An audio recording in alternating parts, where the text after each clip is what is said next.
I will start with a very brief presentation and use that presentation to make a proper introduction to both Dr. Bill Langston and to Dr. John Pelferman. So I will start sharing my screen with you now, which hopefully you'll be able to see. And if not, I will hear that. So this is the title for today. It's about MPTP-induced Parkinsonism. What that is, we'll come to in a minute. I remember to this day that I was just 21 years old, a medical student in my third year of my career, green as grass, and I decided that it was time to boost my career and to go to the United States. And I asked my professor any options to go to the States, and lo and behold, that very week, Bill Langston happened to be in Leiden, where I was being trained as a young doctor. And as you can see, Bill was always an optimist, seeing opportunities. And he said to me, well, we can do a study on long loop reflexes in MPTP-induced Parkinsonism. And I said, long loop reflexes? What on earth are these? MPTP-induced Parkinsonism? This is my third year of medical school, remember, so I had no idea what he was talking about. But then he said, well, I work in the Bay Area, and I was 21, and I said, all right, somebody needs to do the dirty work. I will go to the Bay Area and work with Bill. And that earned me the nickname Dr. Tulip. Bill will probably remember those days, which I think was completely apt, because my name is Bloem, of course, and the tulip, as you can see here, is the international sign of Parkinson's disease. And it was really interesting. So Bill's clinic was in Sunnyvale, very close to Palo Alto, which you can see here on the map of the Bay Area. And I was studying balance responses where the earth was sort of moving, and people said, well, that's not ecologically valid. But lo and behold, the Loma Prieta earthquake hit right there, which you can see there in the graph. And that's where I was working in testing the MPTP patients with Bill. And this is where I lived, where my house was. So you can imagine those were bumpy days and a time never to forget. And this is my very first international publication, obviously with Bill. And Bill, if I don't ever get another chance in my life to thank you for teaching me how to write papers. I sent you this draft. It came back double the size with comments and how to write and a transition sentence. And I'll never forget all the tricks that you taught me in those days. And then I ran into Bill several years ago, many years later in Vancouver. I was now an established scientist. Bill was still very active and still looking fit as always. And we talked about the original MPTP patients that we're going to talk about a lot more in a few minutes. And I asked Bill whether he actually had the original videos. As you now know, we all routinely videotape our patients because we have smartphones. But in those days, of course, in the late 80s, this was much less customary. But fortunately, Bill had the wisdom to videotape these patients. And he had these very old 80mm pneumatic films, which I smuggled out of the country with a letter signed by Bill that this was precious material. We analyzed the videos, and without going into details, just 2-3 years ago, Bill and I published another new paper together in the Lancet Neurology, prestigious journal, about what we can learn even today by looking back at these unique individuals that were discovered by Bill in the 80s. And obviously the one who was probably one of the earliest people in the world to recognize the huge importance of this discovery was nobody less than John Pelferman here on the webinar today. John was an elite journalist, richly awarded. He sent me his CV earlier today, and it's just amazing the number of awards. He's written and published beautiful books, made famous documentaries for the BBC, but also made a documentary on the MPTP patients, the original MPTP patients, together with Bill, under the beautiful title, The Case of the Frozen Addicts. Famous documentary. If you've never seen it, you should really see it. Beautiful detective story. And John continues to write. His latest book is Brainstorms, It's literally lying by my bed, and I highly recommend that book to you, because in this book, I will come to that in a minute, John describes not only the key findings in the field of Parkinson's throughout the years, but also the persons behind that discovery and what went through them when they made their discovery. It's a really compelling book.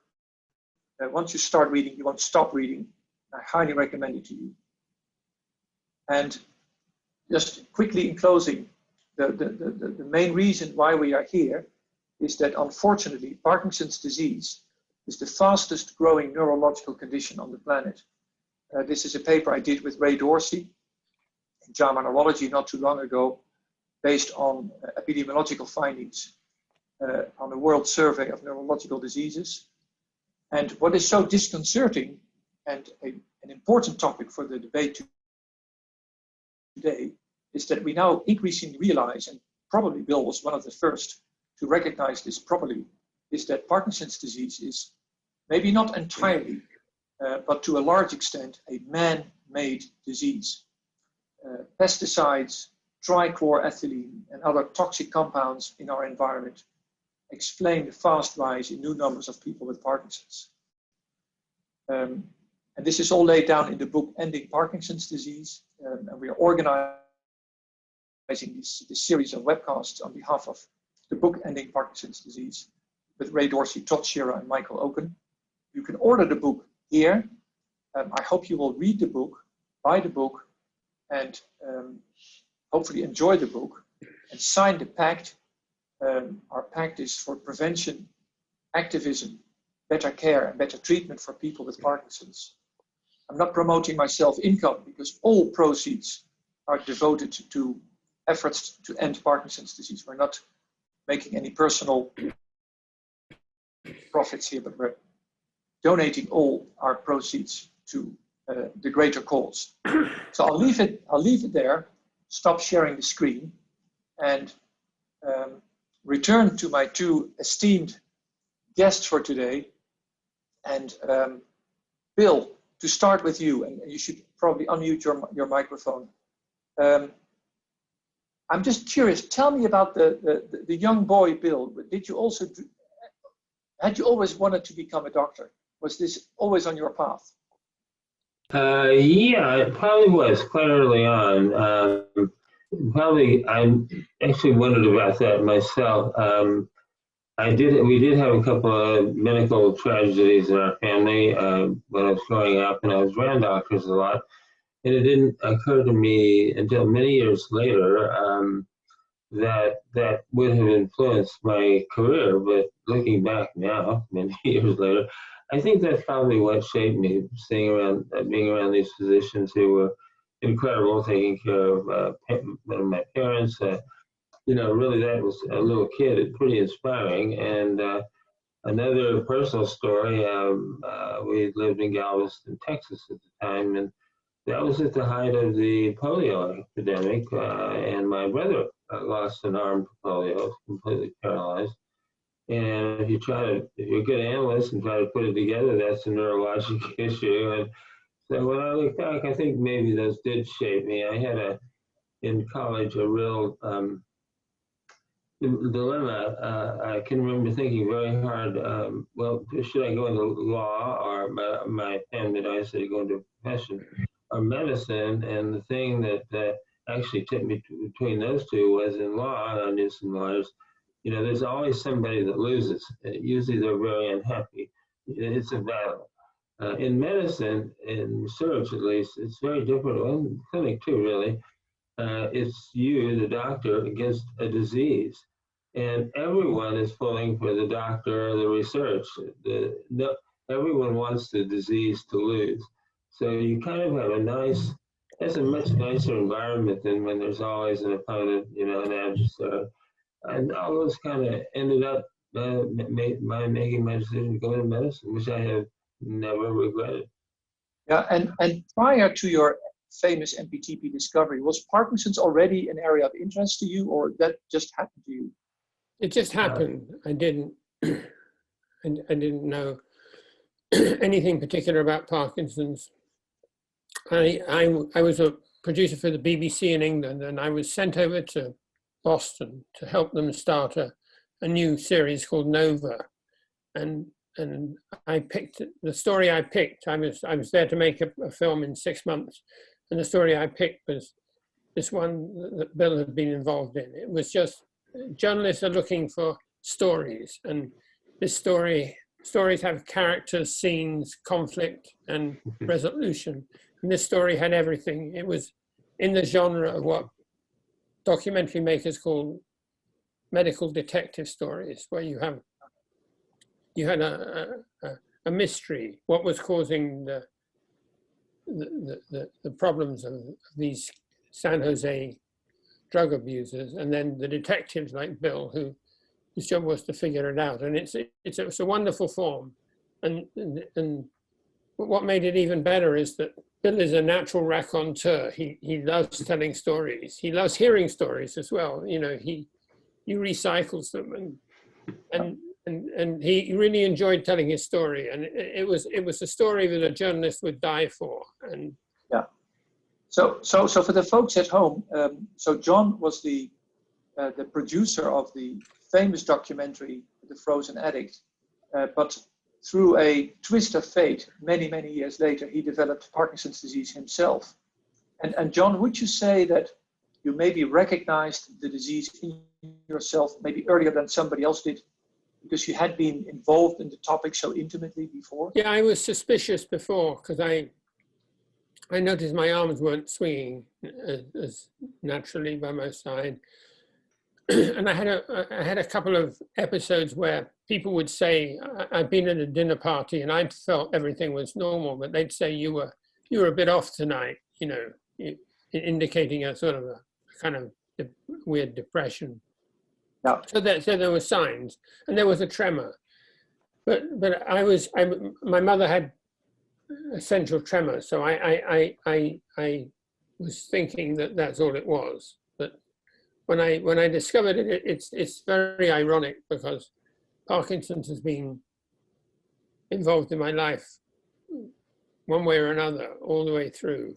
But when it happened, I went back to see Bill, and we reviewed what had happened, and I decided I'd write a book about it, and where I would tell, not just as a journalist but also as a patient, what I'd discovered. Yeah. So Bill, in the late 80s, you discovered these young people frozen, but it all started with George Carrillo. And can you just bring us back to that very first moment and tell us what was the first moment when you realized yourself you were onto something special? Probably quite soon. The story, and I'll make this brief, is that I was the attending, and this patient had been admitted to the psych ward.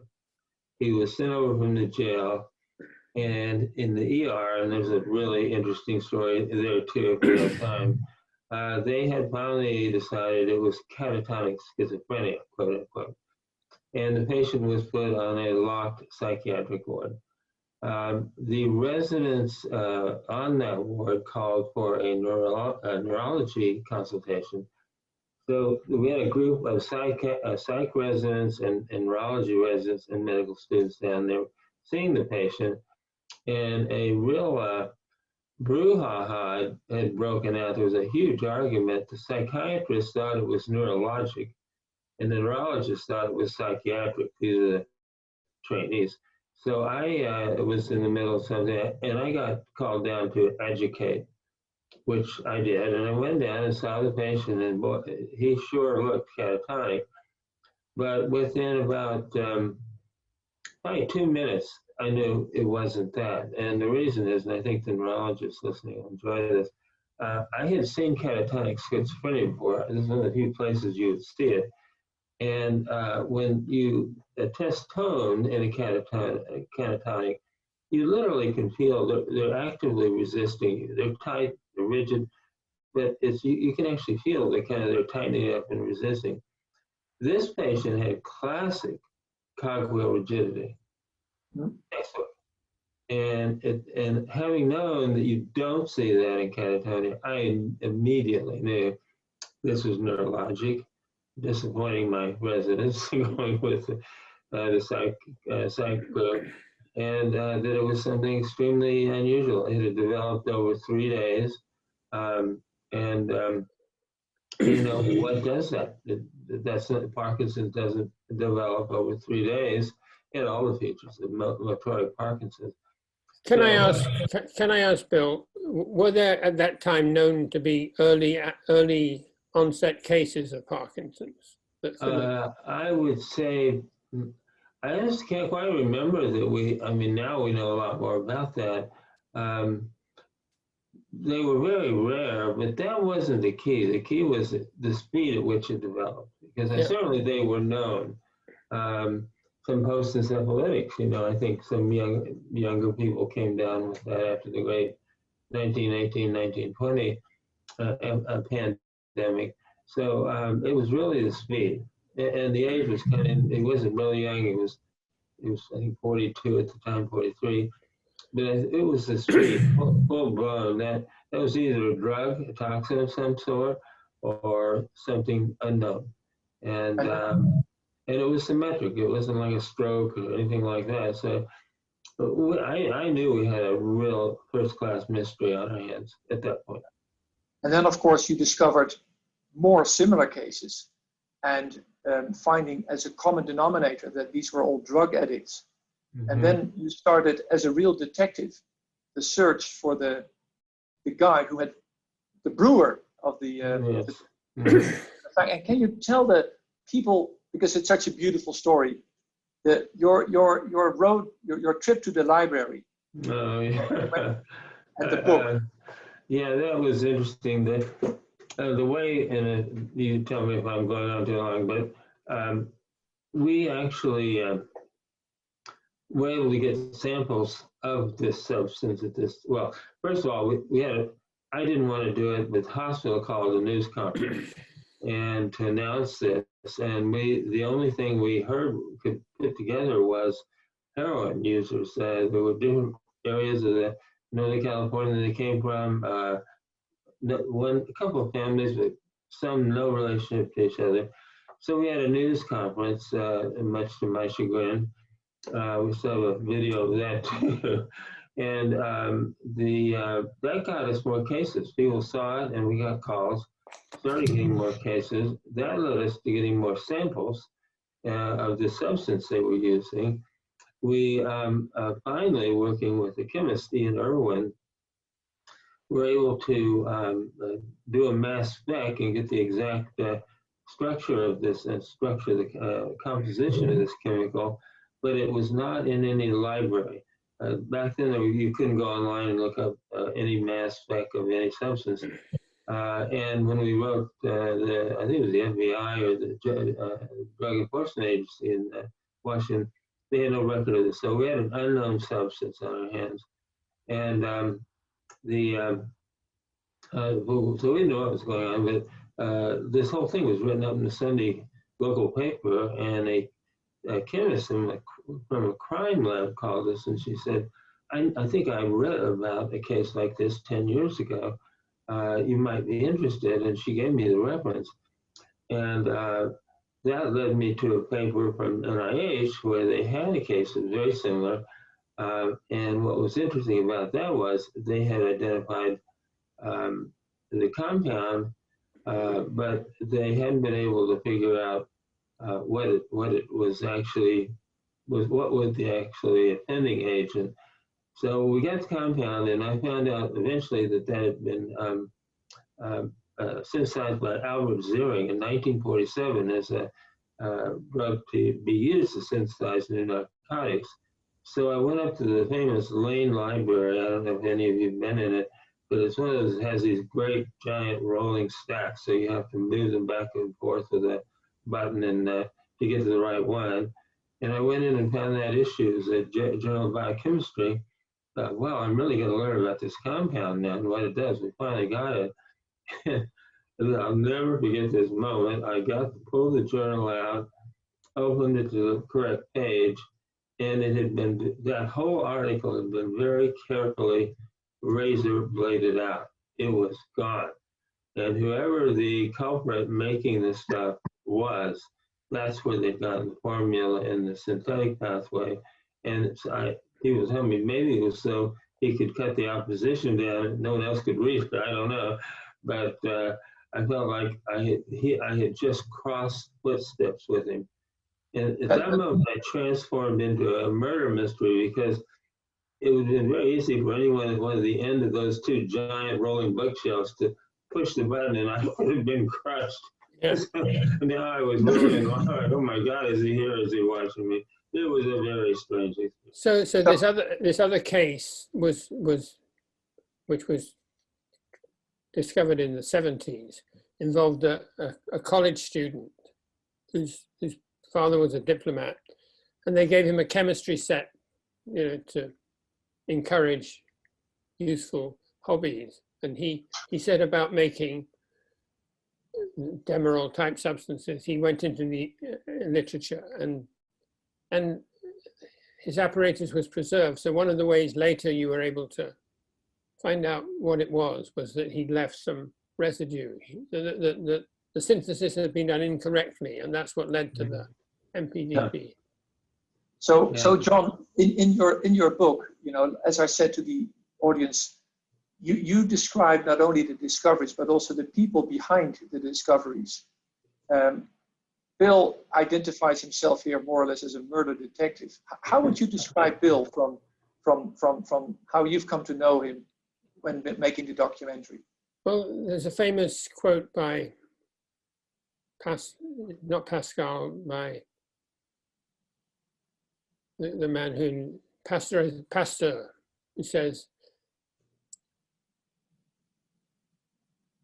"Science rewards the prepared mind," and that Bill was ready for it. He was in a position. He was a relatively unknown clinical neurologist who had always had aspirations to do research, and this thing landed in his life, and he made the most of it.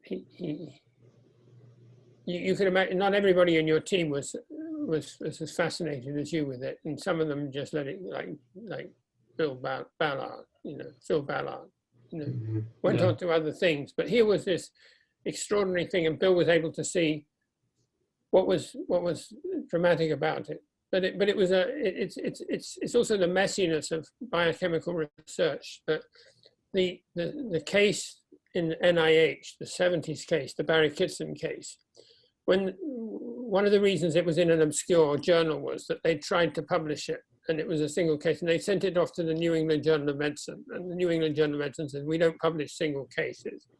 And then they sent it off to the American Medical Association, and they said, you've got 6 authors listed. We have a policy of only having 5. And none of them wanted to give up, So it ended up in the first copy of this obscure journal of psychiatry research, and where it went relatively unnoticed. But that also what's fascinating about this story, you've got this messiness and the competitive, and there was some to and froing between Bill and NIH, which went on for a long time. Yeah. So, Bill, there's a question for you by Dan Keller, and he says, does the MPTP story and its mechanism tell us anything about the natural disease Parkinson's and its etiology, or is it just, and is it a good model? Can you tell us a little bit about that? Well, I wish we had an hour. There's so much to tell.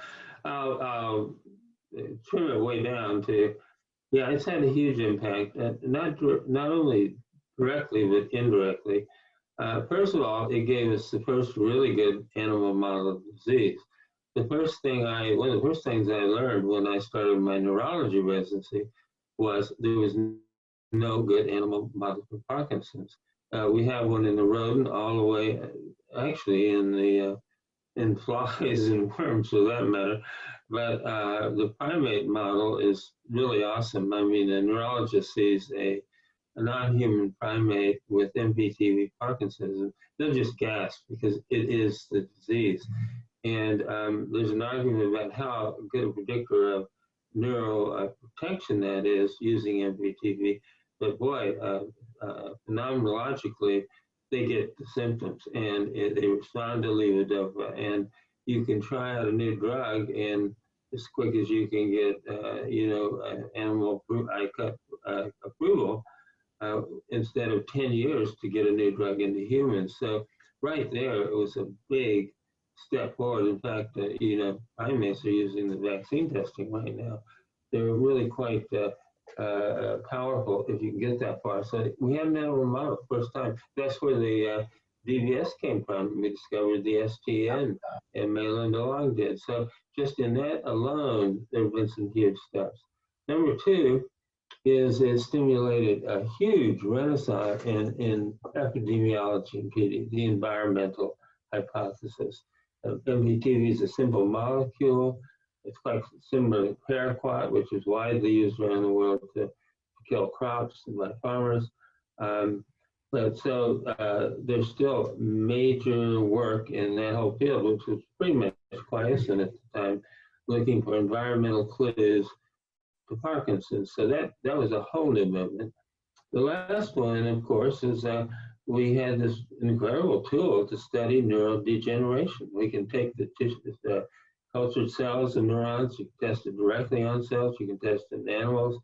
And one of the first things that led to was we found out that MPP plus, the metabolite, actually was a complex 1, mitochondrial complex 1 inhibitor, which led to the discovery of mitochondrial deficiency in PD. And look, that's still going strong.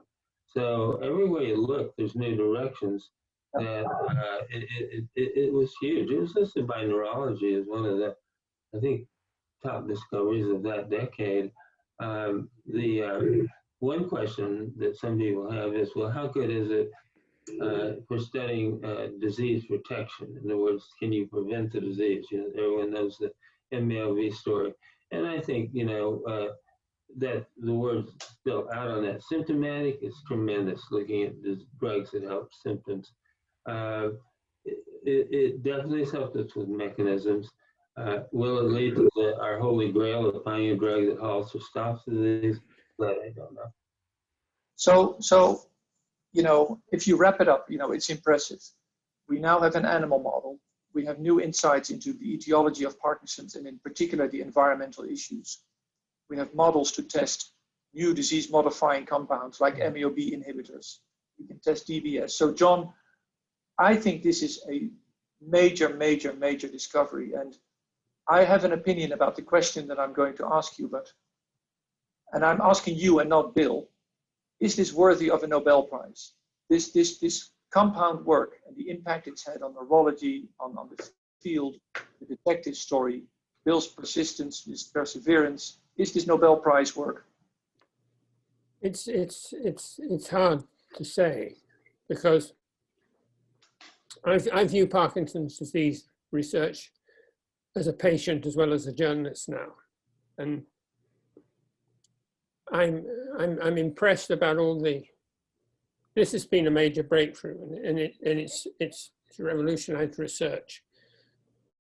But from the point of view of patients finding clinical breakthroughs that have really made a difference to them, it's a very slow story, and I think if you ask many patients, they might be a bit skeptical, not just Bill's contribution with MPTP, but for example, all the work on alpha-synuclein, which led to an alternative theory that road plaques, road proteins were spreading from region to region.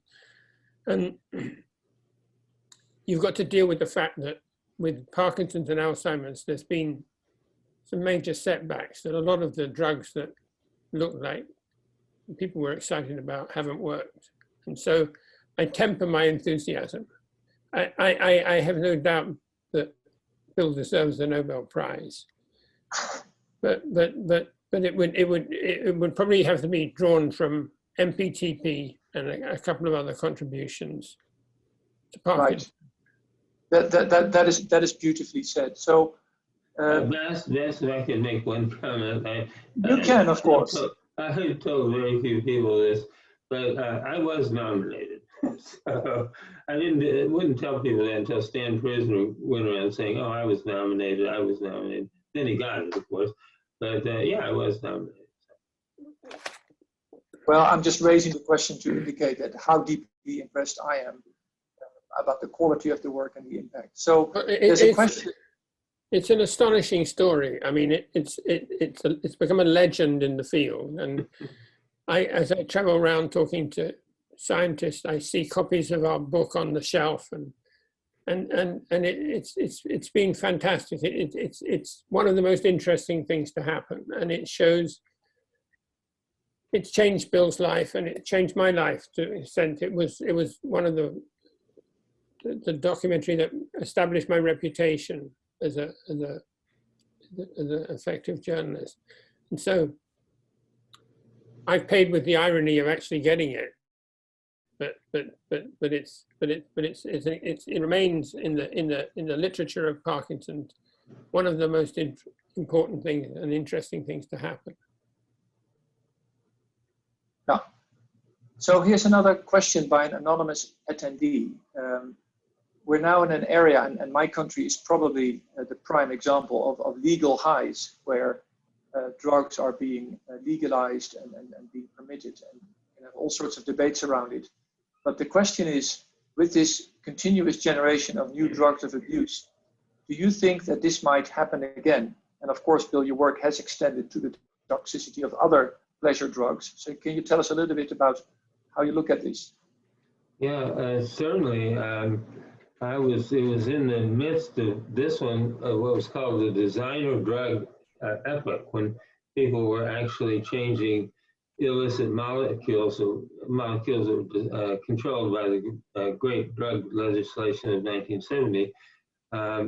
They put a methyl group or chloride on it, and it was illegal. So that was when it really took off, because they got arrested. They not only got released when they found out it wasn't covered under that act, but they had to get their drug back on the way out of jail. So they've got it patched up. It's probably not a constitutionally legal law, but it's enough to scare people.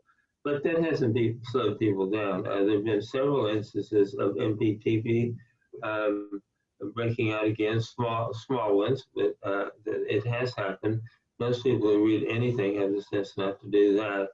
But boy, the bigger issue is it's insane. I mean, the one that scares me to death and has since that day, of course, is fentanyl. That is incredibly powerful. It's apparently you could one large closet of fentanyl could supply the entire nation's heroin demand for a half a year, and that's where all the most of the overdoses occur. That is so much more potent than things that are on the street that people overdose and die immediately. So it is really, really scary, and it's Russian roulette. That's what I said. If I said on the street, I mean, it's just Russian roulette. So it goes to this day, and there have been new drug variants of all sorts out there. Yeah. So John, you were understandably critical. MPTP I think has had a huge impact, but maybe for folks out there, maybe not a tangible impact on their lives. Although DBS has been field tested on MPTP primates, and people experience the benefits of DBS today, thanks to MPTP primates. Yes. Mahlon DeLong worked for years trying to figure out the basal ganglia circuitry, and he would use phenothiazines, other drugs that block dopamine. And by the time he get his electrodes going, the animals would be coming out of it. So he was really stuck. And when the MPTP model came along, he had a stable model of Parkinson's in primates. And he had time to really go through all the physiologic experiments, recordings intracerebrally. And that's where he discovered the STN and eventually figured out the direct and indirect pathways. That all came from the MPTP model. And they had a very famous paper in Science where they went in and knocked out the STN, and the Parkinson's got better.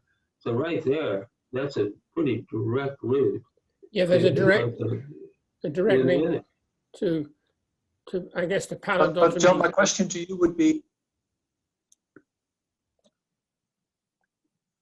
so as you know, as a journalist and as a patient, you oversee the field very well. And again, I was starting my argument by saying that I understand your critique about the impact for people.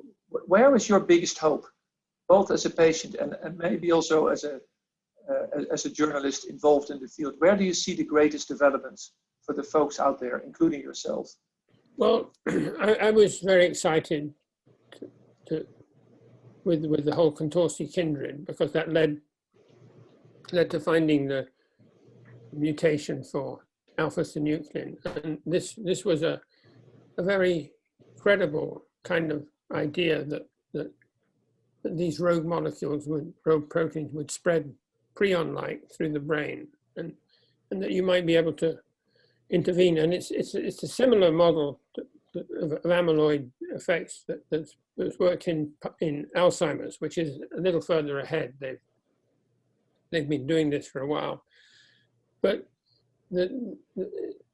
what partly demoralizes me is the time. So the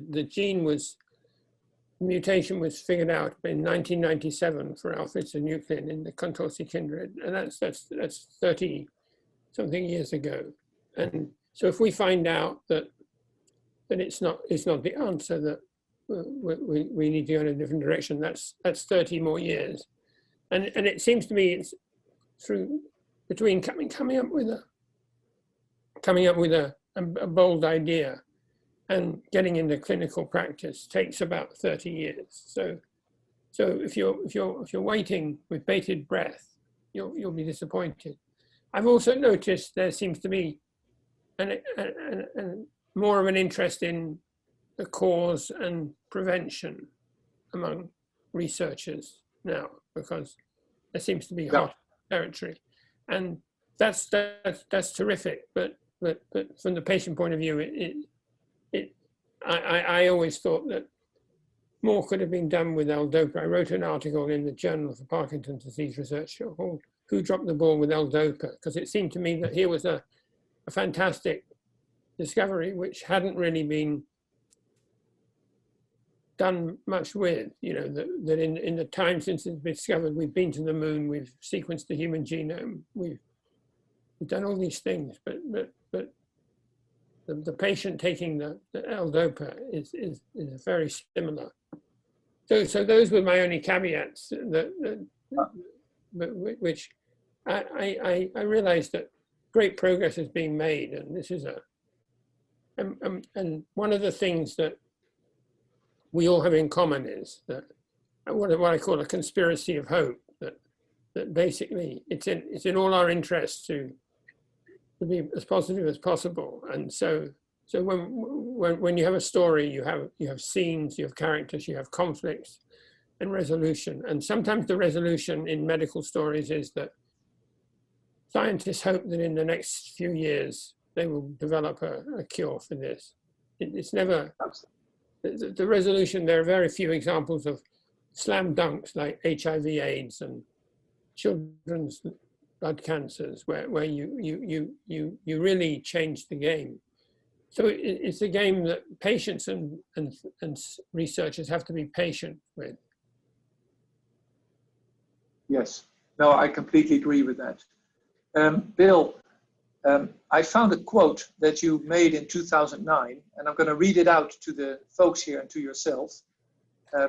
You once said in 2009, I would never promise I could solve the disease. What I could say is I think there's a very real possibility with adequate funding that we could make major progress on both finding the cause of the disease, which could lead to prevention, and also major progress on finding ways to slow and halt disease progression. I think there's a realistic possibility that in my lifetime, in my career, yours, that this would happen.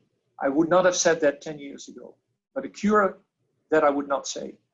Now, we're 13 years down the line. and your career is still active. I know that you're still active in the field. How do you look back upon this quote today, looking at the developments in the field? Well, first of all, yeah, I'm not dead yet. So I'm still going, so that holds, I think. I still feel pretty much the same about it. I think those who watch carefully have seen that there's enormous progress being made in identifying this disease before the motor, it's diagnosable as classic PD, meaning the motor symptoms. I mean, olfaction, that's 10, 20 years maybe. RVD could be that long, and many other things. So I think we are much closer to being able to screen population for what I would call premotor Parkinson's. Now, why is that important? Well, I don't think a cure, I still don't see a cure around the corner in the classic sense of the word. But if you could get in there early before these major disabling effects occur and the disease gets too widespread, and you have a drug that could slow or halt progression, so that's not a cure, you're not going to reverse it, that would be a huge breakthrough, because even if you could get there just early PD, most people are pretty darn functional. So if you could put the brakes on it, then they could live a pretty normal life if you got in there very early. If you got in there even earlier, before the disease was clinically manifest, your shot, I think, would be much better. Now, do we have a drug that does that? I think we've got one that may have a mild effect in that area, the MAO inhibitors that we worked so many years on. Can't prove it. We don't have a way to prove that yet. And then there's a lot of work going on with synuclein and compounds that could inhibit propagation, aggregation, perhaps even reverse it to some degree. I don't know. But what I keep telling people is we need to do these in parallel. Because let's say suddenly you've got a drug that stops progression, but you had no idea how to identify it early, not so good. Better, but not so good. Or vice versa. You find a way to completely identify a way to pick it up early and way early before motor symptoms, and then that you don't have a drug to step in with. So don't do them in sequence, do them in parallel. And I think we are closer. There's certainly new trials going on with attempts with synuclein-based therapies. We know about those. And I think the premotor story is getting clearer every day. What we don't have, and this is something I've worked really hard on, what we really need is a test that can get into the primary care physician's office and can be done routinely, easily on people, say, who are over 50, once a year. An EEG where there might be a change in heart rate variability, skin, maybe something there. But it has to be something that can be done in a busy GP's office as part of a routine screening to pick it up early enough. But that's still a binding point. But I still would say that quote, putting those two together is closer, and I think it's much more likely to see that in my lifetime. So, cure. So you'd find these very early markers there, and there's this progression marker thing, and there are where you'd put together prodromal features of the disease, but then you'd have to test them on a very large population to see whether you got in, and you'd have to be very early, because Jeff Cordova's study showed that within 5 years of people being diagnosed, they'd lost a lot of their dopamine terminal. And the other thing is that there's this study in Colombia with Alzheimer's where there's a genetic cohort of people who get Alzheimer's, and so they can start testing drugs on them long before they get any plaques. And if that fails, that strategy, the games seems to me that's up, because they've had failures after their drugs, and Pfizer has closed their neuroscience division. So that whole amyloid plaque theory, which appealed to me, is hanging by a thread, it seems to me. One thing I would add just quickly is that with DAT scan, let's continue my scenario. You pick up all these patients in a GP's office that have, quote, suggestion of premotor disease. If you get a DAT scan, so tier 2, they go for a DAT scan. If that's abnormal, they're probably going to convert within 2 years. That's what it looks like. So you really would have a pretty quick path to maybe shorten and power your study. To intervene, if you had something that worked, you could intervene there. Yeah, because you'd have a 2-year, that could really, so it'd be a tier. Everybody gets routinely tested every year, every 2 years. And then those who are positive go on for a DAT scan. If that's abnormal, then you've probably got a really nice time frame to get in there. And if they don't convert within, say, 3 to 4 years, you would have a very powerful study there. Yeah. So, Bill, an audience question. There are many people who may have family members carrying the gene, or simply have a parent who has Parkinson's and are worried about their children. People in a prodromal phase today, is there anything they can do, anything you would recommend to people trying to mitigate their risk of developing Parkinson's in the future? Well, this is such a great question. We now have, a lot of patients really read this literature, know that if you have RVD, sense of smell, constipation, and I use that in my original paper on, premotor, that they may be at risk. And so we're actually having patients coming in now who say, well, shouldn't I start on something? Other than all the classics, good exercise, diet, et cetera, everything you do for heart disease, which I think could have an effect. Certainly exercise could, sure. I still think a selective MAO-B inhibitor is incredibly safe. Once a day, I would put them on it, especially if you did a DAS scan and that was abnormal. 100% I'd put them on it, Azilect is the brand name currently, or Selegiline, the original one. There's a lot of evidence that may help slow the disease, and probably earlier is almost certainly better, but it's safe. This drug, when we did our first trial with Selegiline, we only had 2 significant side effects in the whole trial. And when we broke the code, both of them were in the placebo group. Both of them. So this is a really safe drug, and that's what you would want. So yeah, I would. If I was confident enough, especially if I had a DAT scan in my hands, I would start them on that. So a question to both of you. One of the ways by which MPTP kills neurons is by blocking this complex 1 in mitochondria, the breathing organs, the neurons in the brain. The same holds true for many pesticides, in particular paraquat. We're seeing this fast rise in new people with Parkinson's that's being described in our book, Ending Parkinson's Disease. How relevant do the two of you think pesticides are for the etiology of the common idiopathic Parkinson's disease around us today? Is it true to say that age is a much bigger factor?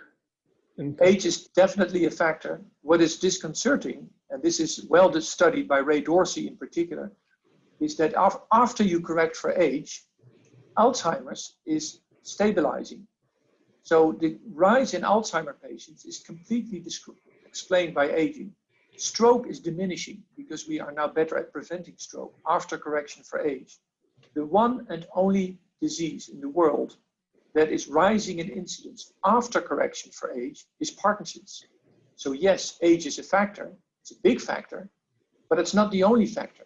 We can't fight age, we can fight pesticides or other toxic chemicals. So my question to the two of you is, given the link between MPTP, the topic of today, and a compound like paraquat, still used in the United States today, how relevant are these pesticides to the common form of Parkinson's? Well, go ahead.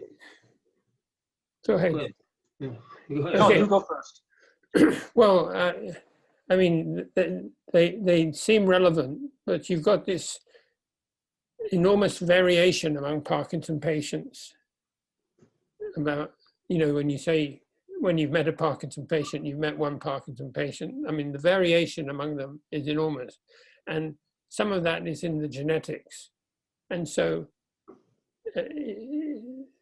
controlling pesticides may give you patches of benefit, but it's this heterogeneity is a pretty big problem, because I've just noticed among my fellow Parkies how we're progressing at different rates, and some are doing terribly, and some have had it for 20 years and they seem pretty good, you know.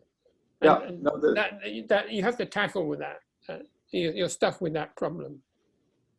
Well, you know the old saying, genetics loads the gun, environment pulls the trigger. Yeah. yes. So, Well said, Bill.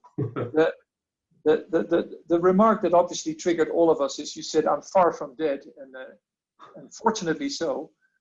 If you were to receive an NIH grant of $5 million today, what would your research topic be? What would you study if you had your next big shot? well, this is probably more intellectual curiosity maybe than you know, highly goal-directed, say, the search for a new drug. That and what most people are doing are targeting the genetic forms right now, just because we know we know the target. We know the gene. We know what the gene does. But I still think we haven't figured this disease out. You know, we haven't. And we talk about Parkinson's disease. Well, for my entire career, we focused totally on the substantia nigra. That's what our grants were about, PVS, DOPA, etc. But this disease is very different, and it affects not only multiple systems within the brain, but as you know, there's an autonomic neuropathy, synuclein-based with Lewy bodies that's parades the body. So it's the only one that has that. So basically, what the heck is this disease? Why does it affect the peripheral autonomic nervous system as well? Why is smell always, if you don't have Lewy bodies, if you're a pathologist, if you don't see Lewy bodies in the olfactory brain, you're not going to see them anywhere else. So there's something really important about olfaction. I think there's a bunch of pieces lying around. If we could put those together, we can really understand what the heck this disease is, how it begins, how it evolves. And I think while that's not a direct therapeutic attack, once you got that and get that understanding, you might be much better equipped to get in and do something about it. I mean, and a lot of these things are just curiosities right now, the olfaction. Oddly, as you know, the COVID affects smell. I mean, in fact, if you have the flu and your smell goes, you probably got COVID-19. So it's all these pieces that I don't think have adequately and comprehensively been studied to put the whole disease together. And I do think that could really help us on the therapeutic side. But that's where my mind is right now. The other thing that's happened is the rebranding of Parkinson's as a much more systemic disease. Yes. That makes it infinitely more complicated, because there's all kinds of things that can mess up your life as a Parkinson patient. Yeah, and we have cases that never had Parkinson's that have full-blown Parkinson's at autopsy. Never had Parkinsonism. They had other things, maybe cognition, maybe autonomic failure. We've suggested the name multisystem Lewy body disease, which is what I think it really is. But boy, you cannot get rid of the name Parkinson's. I've tried. We're stuck with that. And I hate to denigrate James Parkinson's, but you know, you say Parkinsonism, you think Parkinson's disease. And people can't get that out of their head. And suddenly they're just focused on one little system in the brain, important, very important. But there's all this other stuff. Probably 70% of what really takes patients down are these other things in terms of function and ability to enjoy life, etc. So yeah, it's an issue. Well, that's certainly provocative thinking and something for people to take home. I know we started a few minutes late, so I'm going to steal 1 more minute from each of you with an important take-home message for the folks out there. I'll start with John and end with Bill. John, anything you want to convey to the many people we have on the other side of the line? Where is the future heading to, and what is their hope? Well, it's a tough disease to have, but you can live well with it if you're fortunate and you have one of the milder cases. By doing exercise and by managing medication responsibly, you can go on. I mean, I was diagnosed with the disease in 2011, so I'm coming up to 10 years, and my life is still functional. But other people are less fortunate. So I've become, at one stage I thought more could have been done with lower tech things like L-DOPA. We're so lucky to have L-DOPA. Without that, you know, it would be pretty desperate. So two important messages from you. I'm just mindful of time here. Is don't be too scared of the drugs, which is something I always say to my patients. Be thankful for levodopa and exercise on a daily basis. The drugs are, there's dose and damage. You know, if you've got enough damage, you'll get these motor complications if you take too much of the dose. You know, but you can't. You shouldn't avoid it. I mean, that's crazy to think that you're buying more time by delaying. Yeah. And Bill, any famous last words for the folks out there from your wisdom? I mean, you're such a knowledgeable guy in the field. Well, I think it was well covered by John for the patient message that should be out there. And I totally agree with everything he said. And get to a movement disorder specialist if you can. On the other side, my message would be, and I've been at this a long time, as you know, is I don't think the field has ever been richer in terms of research and new avenues.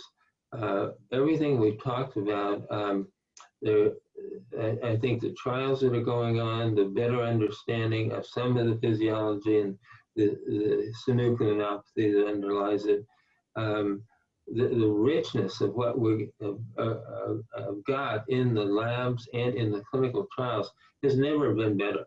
Now, does that mean we're going to get a major advance tomorrow? I don't know. Does it mean we're going to get a cure? Probably not soon. But a lot of other very good things could be happening. And I think in my whole career, I've never seen so much different and I think potentially really important scientific effort attacking this disease than there is now. And that should give people hope. And scientists hope.